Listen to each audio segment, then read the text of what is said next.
Assalamualaikum warahmatullahi wabarakatuh. Apa kabar anak-anak sekalian?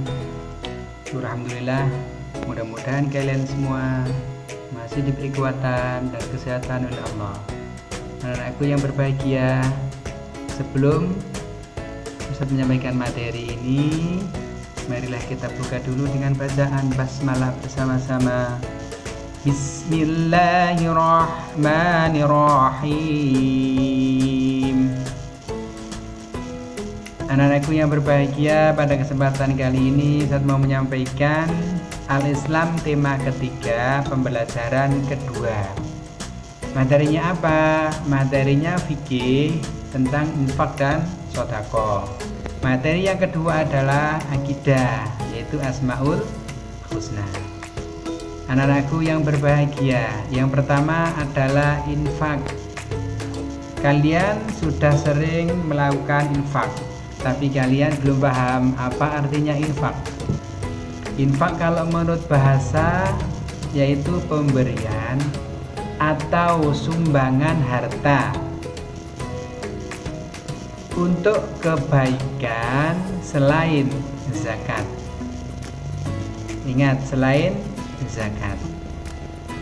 Kalau menurut istilah, infak yaitu mengeluarkan sebagian harta untuk suatu kepentingan yang diperintahkan dalam ajaran Islam.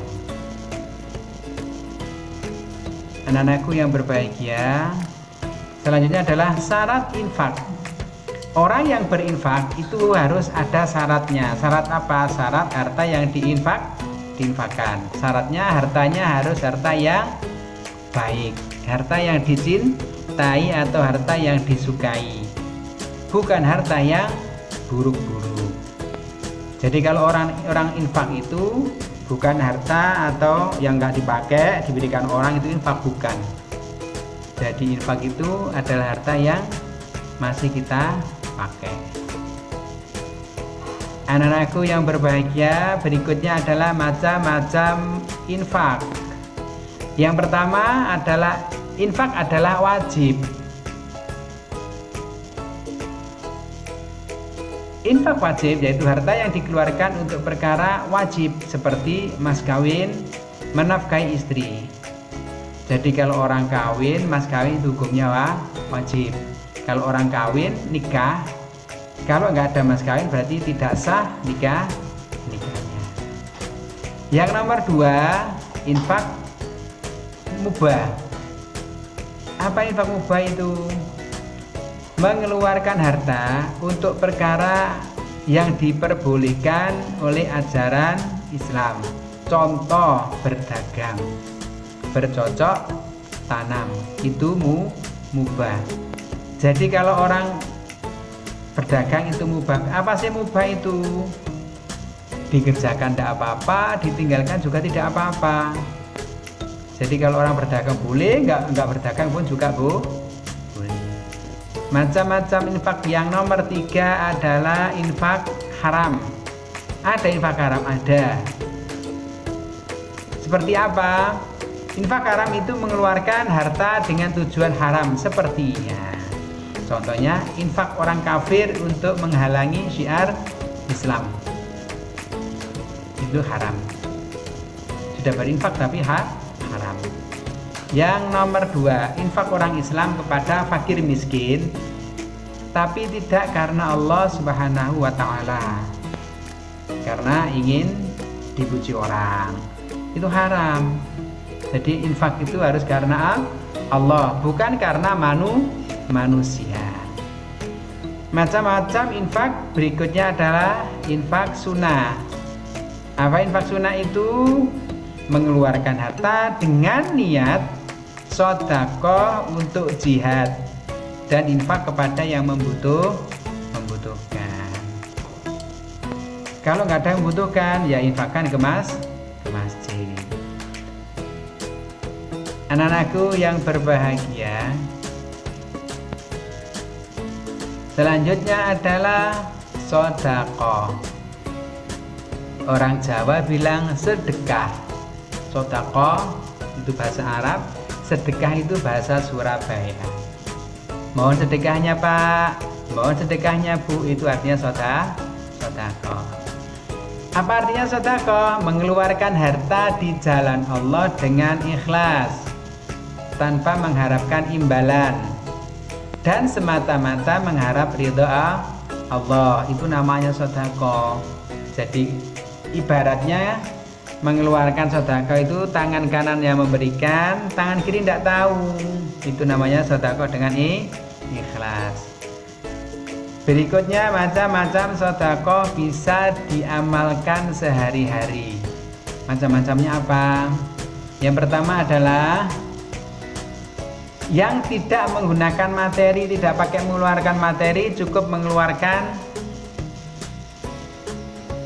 abab, nafas. Apa sedekah itu?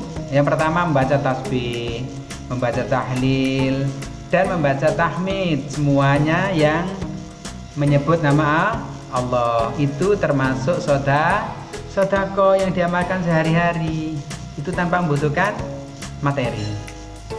Yang nomor 2 adalah bekerja dan menafkahi, memberi nafkah pada keluarga. Jadi orang, kalau bapak kalian bekerja, itu adalah mencari nafkah untuk keluarga, itu namanya sodako.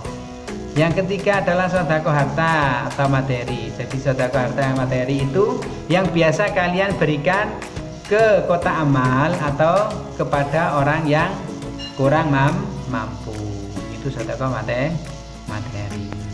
Anak-anakku yang berbahagia, materi berikutnya adalah Asmaul Husna. Pada kesempatan kali ini Ustadz mau menyampaikan Asmaul Husna. Yang pertama yaitu Al-Ahadu. Apa artinya Al-Ahadu? Al-Ahadu artinya Maha Esa. Maksud dari Al-Ahadu masuk urutan Asmaul Husna nomor 67. Jumlah Asmaul Husna 99. Artinya Allah Maha Esa. Maksudnya berarti Allah itu satu, yang berhak untuk disembah dan tidak boleh diduakan atau disekutukan dengan yang lain. Barang siapa yang menyekutukan Allah dengan yang lain, maka orang itu adalah termasuk syirik. Syirik adalah dosa besar yang tidak akan diampuni oleh Allah. Pahalanya adalah neraka. Maksud yang nomor berikutnya adalah Al-Ahadu. Al-Ahadu adalah teladan yang perlu dilakukan, yang perlu kita lakukan. Harus selalu menyembah Allah setiap hari dan tidak menyekutukan dengan yang lain. Jadi upaya kita untuk selalu beribadah kepada Allah setiap hari, itu adalah maksud dari Asmaul Husna Al-Ahadu. Berikutnya Asmaul Husna adalah As-Somadu. Apa artinya As-Somadu? Yang maha dibutuhkan. Apanya yang dibutuhkan? Anak-anakku yang berbahagia, maksud dari Al-As-Somadu. Al-As-Somadu itu nomor urut 68. Artinya adalah Allah yang maha dibutuhkan. Apanya dibutuhkan? Nah, kita hidup ini membutuhkan Allah. Kita bernafas karena Allah yang punya nafas, Allah yang punya kesehatan, Allah yang punya rizki. Berarti kita membutuhkan Allah. Allah yang maha dibutuhkan. Kita butuh oksigen, kita butuh matahari. Itu namanya As-Somadu. Kita membutuhkan Allah. Artinya Allah maha dibutuhkan. Maksudnya dalam aktivitas kehidupan kita sehari-hari tidak bisa lepas dari Allah. Mulai mau tidur dan sampai bangun tidur lagi, itu semuanya adalah Allah yang mengaturnya. Segala sesuatu kebutuhan kita yang mencukupi adalah Allah. Maksud yang nomor 2, jadi dalam kehidupan sehari-hari, Allah lah tempat kita memohon dan meminta pertolongan. Anak-anakku yang berbahagia, Mungkin itu yang bisa Ustadz sampaikan. Mudah-mudahan kalian bisa memahami maksud materi ini. Mudah jangan rajin belajar, mudah-mudahan dimudahkan oleh Allah menjadi ilmu yang bermanfaat. Anak-anakku yang berbahagia, kita tutup pembelajaran kali ini dengan baca hamdalah bersama-sama. Alhamdulillahi Rabbil Alamin. Terima kasih pada kesempatan kali ini kalian Ustadz bebaskan free, hari ini tidak ada tugas. Saya akhiri, assalamualaikum warahmatullahi wabarakatuh.